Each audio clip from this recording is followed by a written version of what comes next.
My name is Phil. I'm your host. And today I'm joined by Celia Orsini, and we're going to be talking about the combination of well-being and archaeology and how that can positively impact teams. Celia, the first thing I'm going to ask you is, I often ask this of many guests, it's almost going to that like 101 level, right? Keep us at a very base level and then build from there. But how would you describe in your own words archaeology? Because I know it puts thoughts into people's brains. As soon as I mentioned you were an archaeologist, that's go, oh, wow, that's intriguing. Must be dinosaurs. But what's your definition of archaeology?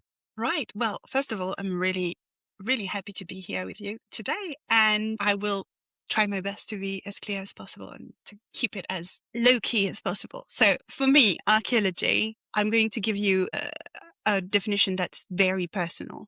Archaeology, for Mm. me, boils down into identity processes. So, for me, archaeology is all about those processes, those identity process that we go through to build identity and community and belonging.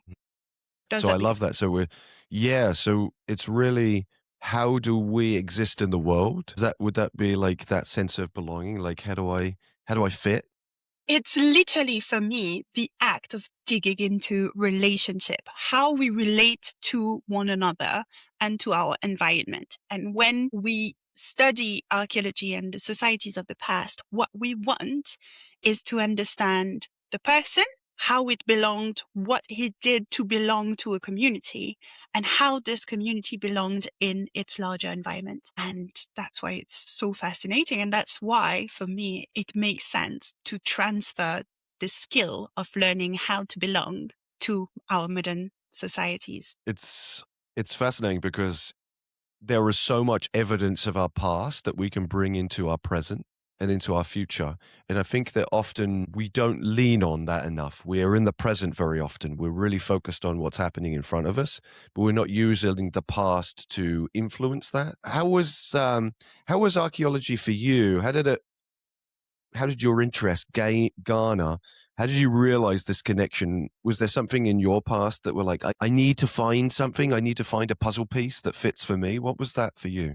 So archaeology, I love the archaeology and the puzzle analogy because it really is that. So when you were saying we don't often use archaeology because we're so focused on our present, I think one of the key reason is because there is variables, there is interpretation that means that we cannot rely on some information, or we have to rely on interpretation and not on fact for bits of the puzzle. So I think that's why people have a tendency to think, oh, is archaeology a social science or is it a storytelling technique? And I think the point there is to actually find the collision point in between the two and accept that there are variables and there are things we cannot control on, and there's bits of data that we can't understand, and we will need this storytelling skills to make sense of the data. And any researcher in any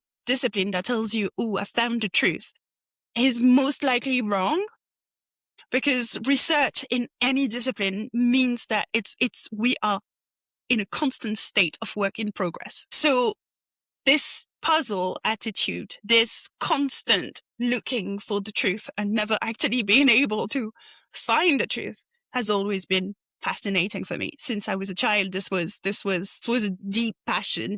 I've said before, this was a building block of my identity. Archaeology is a building block of my identity, and the connection with well-being happened progressively. So first of all, I'm someone that's particularly interested in complementary therapies, in well-being in general. I'm a yoga person. I like herbal remedies. I like this context. So that was always there. The second thing is I found myself expatriated multiple times with a concrete need to belong in a place where I just arrived and had no connection. And archaeology has been useful for me to build my world, to arrive in a place and make it mine. And the third thing is, I was quite isolated when I was at the end of my pregnancy, and just when giving birth, I found myself in a foreign country and I needed a way to cope with the transformation that this little miracle baby brought with her. So I needed to cope with all the changes that were happening simultaneously in my world. And I found a way to cope through archaeology. And later on, a friend of mine, also expat, also pregnant, also isolated in a new place, came to me and said pretty much word for word what I had felt. And I thought, okay, so I'm going to tell you what I've done. And so bit by bit, I realized archaeology for well-being made sense, not just for me, but for a lot of people. And there was value into developing and researching the. Wow. So I can, well, certainly relate, not to the pregnancy part, but I can relate to the being an expat. I often I have to refer to myself as a bit of a mutt because I don't think I really fit anymore in England, where I'm originally from, and I don't think I fit in the US, where I currently live. I've been here almost 20 years, and I've kind of mixed. My cultures have kind of mixed when I go back to England. I don't really feel like people immediately know I'm not initially from England. Like, oh, my accent, I guess, has changed enough. When I'm here in this country, no one assumes that I'm an American because when I speak, it's immediately where am I from? So I feel that disconnect in both of those. So I'm really intrigued by this. What were some of the processes you took from an archaeological perspective to help you feel more grounded in your new environment? Because I'm sort of still in that case of not really feeling like I fit. So I'm very fascinated. Well, okay. So for me, a lot of it started with landscape. So when I moved to England, I arrived in the northern part of England and I loved the landscape, natural landscape. But some of it did not make total sense to me. For example, when you mention the moors to someone that's from Corsica like me, there's no real reason, like how can you get lost in the moors? You know, there's this idea that people could actually disappear with this kind of romantic current with novels or mentioning the moors and the danger around it and the wilderness, etc. So when you arrive from Corsica in the Yorkshire moors, you're like, how can you get lost into them? But you can, because I did. So it's actually amazing how experiencing the landscape gives meaning to the place you live in. So I take this example because in Corsica, we have what we call the maquis, which is another type of vegetation that's usually human height vegetation, very dense, usually very dry and very covering. And people do get lost in this type of vegetation as well because everything looks the same. And there's no landmarks, really. There's nothing to make you feel like you can orient yourself. This is exactly what happened to me in the moors when I walked these hilly valleys, and we walked for quite a while and then realized, oh, no, there's no way we know where we're coming from. And honestly, we don't know how far we are from our car. We were very far away. We had absolutely not realized how far we had walked. And experiencing the landscape gives meaning to your world, to your knowledge of the place. There's a second thing. When I arrived in Newcastle, there's this massive angel of the north. It's a metallic sculpture that's just standing in a bit of a hill. Mostly you see it from the motorway. And people kept on going on about the angel of the north, and I could not see the appeal. It was just this big thing that was not bad, but I could not understand why everyone was making such a big thing out of this. It took me a year to realize that every time someone came and visited me, I wanted to show them the angel of the north. So without wanting to particularly, I made it part of my landscape. suddenly I attached meaning to this landmark that had absolutely no meaning at the time, but progressively there was an emotional connection with this particular place that did not exist before and that was now part of my landscape, and that I wanted to share it with people that were close to me, that were part of my community. So a lot of these exercises come from experiencing the landscape, walking the landscape. And when I was pregnant, the second layer was I needed to reconnect with what mattered to me. And since archaeology always had mattered to me, experiencing historical places with my child was a very important step towards feeling like I knew where I belonged and I knew who I am and I knew what I had become and what I was becoming. And it's still part of our family journey, going, experiencing heritage places, experiencing museum, discovering things as a family is still part of our building blocks. It's interesting as you talk. There was a professor in England called Colin Beard. He talks about experiential learning. Really, he kind of describes it as you are creating the experience that is going to maximize learning. And I consider space, and he really talks about physical space in a way like, how are you creating space that is going to maximize learning? Well, what I'm drawing from this is that the space, the landscape, the environment around is so essential to create senses of belonging and therefore senses of trust and community with the Exactly. groups that you work with. Yeah. How do you utilize landscape and space when you're working with teams and focused on well-being? Is there intentionality between the space that you operate in? Yes. But I'd like to think that to say something first. My workshop are Mm, 3-tiered. So I mm. start with the individual, and the first workshop, it's often group meetings, but we'll start by discovering what our identity is made of in those meetings. And the second workshop will talk about identities in terms of relationship and how we fit and build our groups, our communities. And the third one is the landscape. I don't think the order matters that much. It's just that to ease people into the concept of using archaeology for their own well-being, starting with their own person is just something much easier, and building up towards the group and then towards the landscape can make things a little bit more digestible.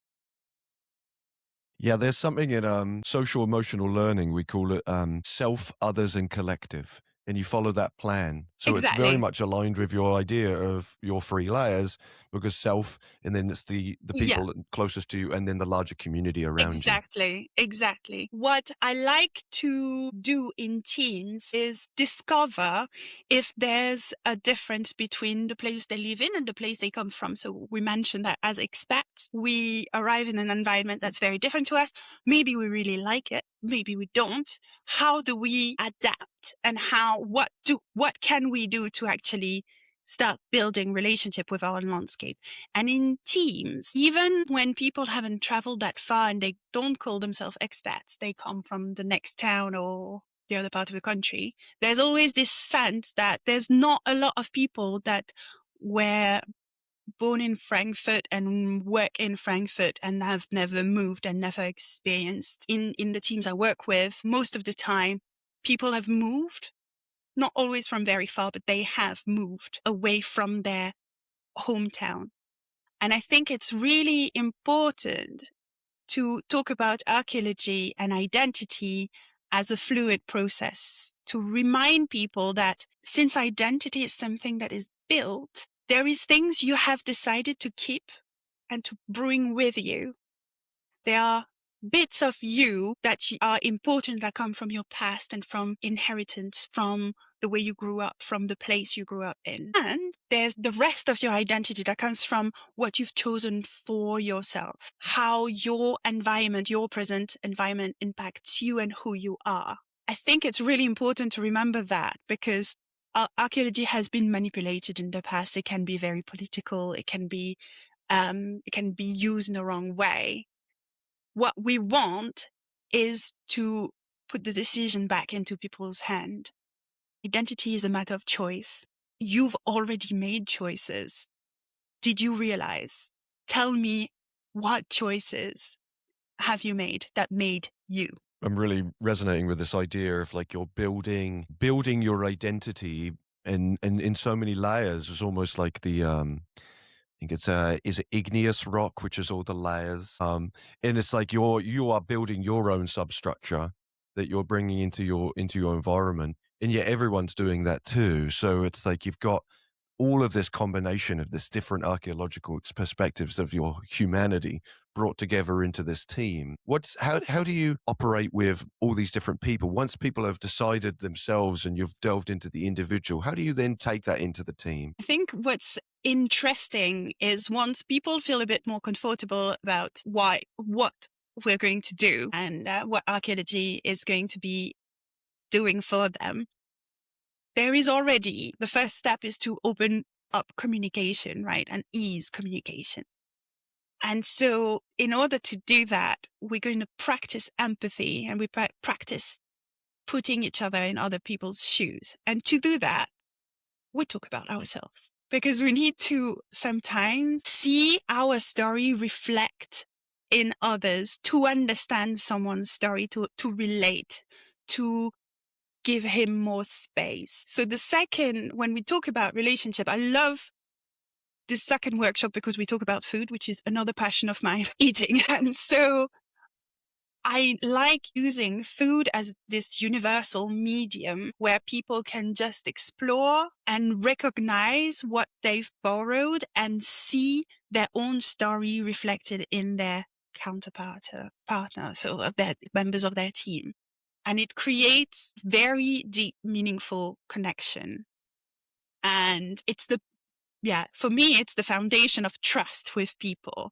It's allowing yourself to share some information about yourself, gathering information about others that still feel quite safe. We're not asking you to just open your heart and just bleed all your feelings out. That's not the point. And these shared experience are the building blocks of trust and long-lasting exchanges. Am I making sense? Yeah. And what I like about it is when people are sharing, they're sharing about things that they already know.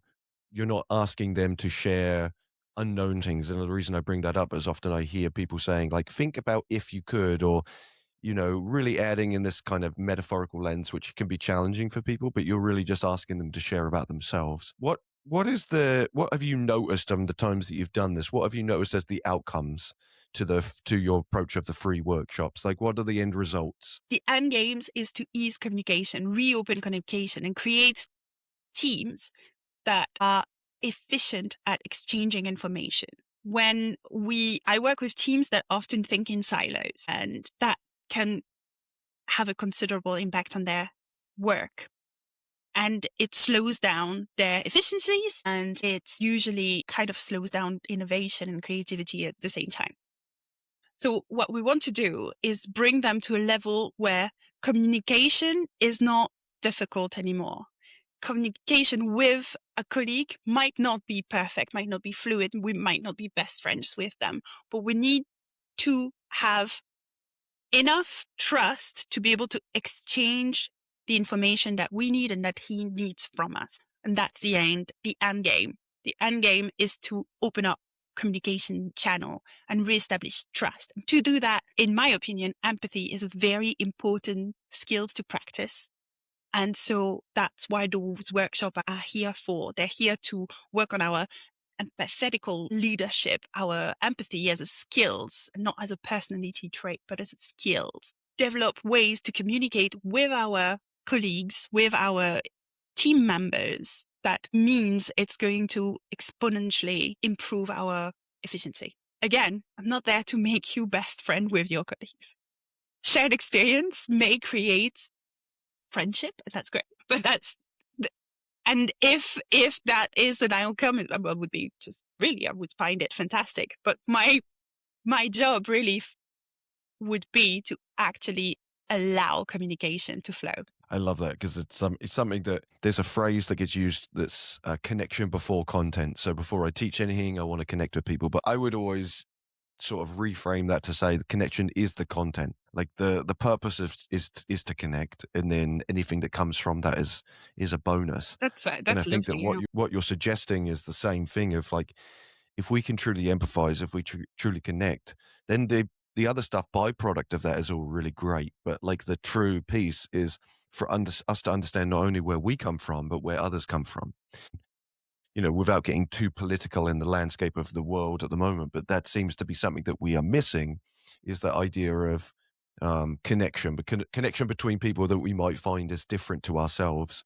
Have you noticed that in the time that you've been doing this, have you noticed any shifts in the way that people interact with the content? Have you noticed that people are more open to share? Have you noticed more resistance? What are you seeing in the work that you're doing about people's willingness to talk about themselves? I think there was between like 10 years ago, I thought I had to fight discussing identities in terms of falling down the racism kind of silo, and I thought it was really really sad because it was just really destroying the point. The point was to talk about identity creation, not to talk about how to politicize identity. And of course, it is a reality. People will always use identity as a tool for power. And so we have to be aware of this. And if we are aware, we actually can manage it much better and can control our own output to society.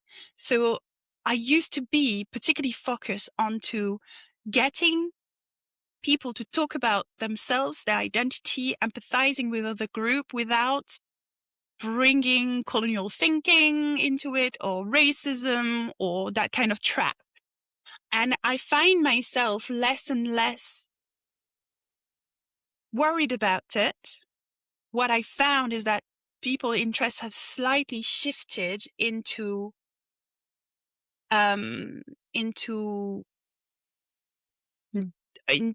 this need for community. I've passed from a political tension, loneliness and distress, encountering a lot of distress and a lack of community. And I find that really interesting. So if you think about it, it's not much better fearing for this identity discussion to fearing and countering loneliness so often. It's not great, but that means this is something we can work with. This is something we can counteract in a much softer way. And there's archaeology has a lot to offer. That's where archaeology has a lot to offer to develop this sense of belonging. I was just thinking, I don't know if your audience is used to that, but I was thinking there's something really simple that everyone can do to understand identity and identity process, is to look around you and pick up an object and ask yourself a series of questions. So I'm going to pick up this one because it's lovely. What does For that those say listening in about just me? audio, it's Of a course, little this is a cow. just audio. So it is a lovely cow. That's also a pencil case. It has a beautiful flower at its feet and a lovely smile and wild eyes, which is quite fun. How is this cow relating to my identity? So why is this object on my desk? And if you do this exercise at home, just look around, pick up one object. It doesn't really matter how old or recent it is. And ask yourself, what is this object? This object is a pencil holder. It has a function. It has a shape. It has a structure. It has a kind of humorous theme. Why does it belong into my desk? Outside of its function, because it was a present. Because at that time, I was finishing my PhD, and I had a crazy cow collection of things, including a onesie that I will never show the rest of the world. And everything was cow themed. And so my mum sent me this item one day when I was, not one day, but one period of my where I was feeling particularly low and thinking, oh my God, this PhD will never end and I will never manage to finish. And it's going to be really, really, it's bringing me so much. I have to face so many challenges. And I received this. I thought it was hilarious, put it on my desk, and it has been there ever since. It's been more than 10 years now. There's a fundamental reason why I'm attached to this object. There's a fundamental reason why other objects are on my desk, whether it's by function, by emotional connection. So it is an interesting exercise to do when you are at your desk alone and you have 5 minutes. Pick up an object. Ask yourself, what is it? What's its function? What's my emotional connection to it? And the final question, because I like a little bit of whimsy, what would this object tell an archaeologist if he was to find that on your desk 100 years from now? What would the archaeologist think about it? That's that. I love this. And what I just want to put out and to the audience as well, I have a note that's on my in my notepad that's references a question to you, which is, can you share an example of desk excavation? And you But have here we just go. done that without me needing to prompt it, which is wonderful. I'm just gonna also partake in this. I was looking around, so I'm gonna share my own excavation of my desk. I found I think it's a hacky sack ball. I think that's the purpose of it. It's a little leather ball that has beads in it. Uh, it actually is. I've had this in my possession for almost 20 years. This used to have, it doesn't have it any longer, but it used to have a logo on it. It's since been erased due to wear. And it was the original logo of the YMCA. So when I first came to the US, I was given this to add to my prop bag, toy bag to use with participants if what I wanted to as a throwable item to play games with. And it had the old Y logo on it. I've had this ever since. I don't use it. In fact, it sits on my desk and I often use it as a bit of a stress reliever. It's got a little bit of, It has this it's a shape, fidget. right? It fits. It's the right shape. It's a fidgeting tool, and it sits right here. So it's like I can always just grab it. And typically, if I'm sitting in meetings, I'll have it in my hand. So it has the emotional connection of where it's from. It's been erased, no doubt, the logo from my just sweaty palms and my constant playing with it. But I don't use it for its purpose anymore that it used to be. I use it for a different purpose. Yeah. And what would an archaeologist think about it? I have no idea. I assume that they might think I use it for some recreational purpose. But the fact that it sits They on a desk, check the they will be beans and confused think, by, was that a potentially. cellar? One, yeah. I wonder if, I don't know, is leather isn't a porous material, so I don't think they would be able to find too much genetic material in it. I don't know. But yes, I don't know. I don't think so. I don't know, to be yeah, honest. Maybe in 100 years they would. they would. They'll have the technology. They'll Well, know yeah. everything about this. But that's the And piece of item that I have on my desk. isn't it interesting that we have the place objects that we are going to have a connection with next to ourselves? This is how we approach identity for people that never actually thought about it in terms of a process or a creation process. And there's something, I think the first time we talked, you asked me if there was like 3 words that would really summarize my method. Every word that came to mind were tied down to identity creation process. And I thought about my methods, and the words that I use all the time in the workshops are contact, choice, and construct. Because identity comes from us being in contact with objects, with people, with landscape, with this is how we define ourselves, not just in opposition to, but with, during an interaction with an object and a person, a landscape. It is definitively a choice. Your identity is influenced by where you come from, what you've been taught, how you grew up. And at some stage during this growing up, you made the choice to keep some element from your past and to transform some other aspect of your life that makes you. You just brought things in. and you sometimes redesign structures that you didn't like. You retired some ideas from your parents because you thought old people thinking. You kept some of their ideas because you thought, hey, that was practical and that was useful in my life. So I'm going to keep that. I'm going to give that information to my kids. You choose who you are and what you carry forward. And all that means that your identity is constructed. And it's really important to realize that our identity, our sense of belonging is a construct. That means you can practice it. That means you can improve your sense of belonging. That means when you feel lonely, if you've realized that the problem was, I am lonely, I'm out of place, I'm in this group, in this room, that means you can practice. That means you can improve. That means you can grow. That's your superpower. Identity is your tool to fix this loneliness problem. I'm going to add something that's essential. I am not a trained psychologist. And when people are feeling lonely, and if this amount of emotion becomes a distress, they cannot come and talk to me. They are redirected to specialists because everyone has its place, and mine is not to help you. It would be damaging. Could give you the wrong tools. I could give you the wrong exercise. I could give you the wrong advice. So I'm here to help develop this sense of belonging.